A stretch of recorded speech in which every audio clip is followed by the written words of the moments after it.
Thierry Demaret. Je suis donc président de Sirius Solar Industries, une entreprise que j'ai créée il y a 10 ans à Montpellier. Nous sommes fabricants de chauffe-eau solaires, donc de panneaux solaires thermiques. Aujourd'hui, l'entreprise compte 140 collaborateurs, dont 45 sur Montpellier, le reste réparti sur l'ensemble de l'outre-mer où nous disposons de filiales. Le chiffre d'affaires consolidé du groupe est de 40 millions environ et on produit 32 000 mètres carrés de panneaux solaires par an. Donc on a développé tout ce qui permet d'accompagner les projets des clients, donc support technique, stations techniques en région, etc. Donc, non, ça marche pas. Ah voilà. Voilà, d'accord. Donc les applications, là on est sur un régime de température un peu en dessous de la présentation précédente, puisqu'on est sur des régimes de température de l'ordre de 50 à 90 degrés. Bon, typiquement, c'est de l'eau chaude solaire pour l'habitat, les applications industrielles ou tertiaires. Donc c'est utilisé pour les EHPAD, l'hôtellerie, l'élevage. Tout ce qui est agroalimentaire, en règle générale, c'est une industrie qui consomme beaucoup d'eau chaude.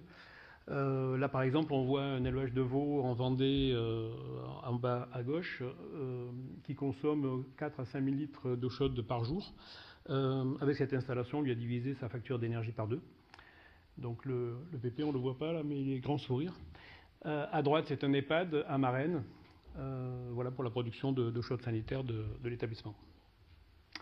Quelques chiffres et repères. Donc, bon, le coût d'une installation, alors ce sont des fourchettes qui sont très variables, enfin très larges, parce que ça varie énormément en fonction de la taille de l'installation, bien sûr.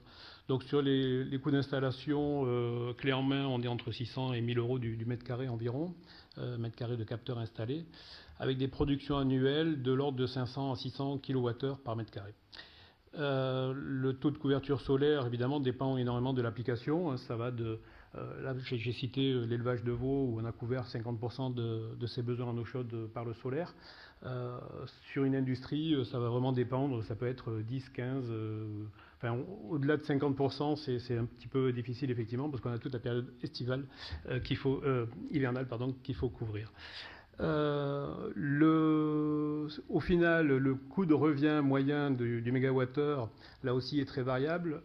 70 euros du mégawattheure, c'est pour des petites installations de 10 ou 20 mètres carrés de capteurs solaires. On peut descendre jusqu'à 25 euros du mégawattheure sur des très grandes installations, typiquement des réseaux de chaleur urbains ou des grosses applications industrielles.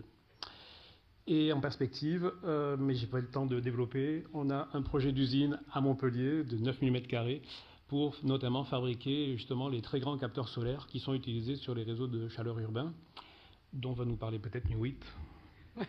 Très bonne introduction de la suite.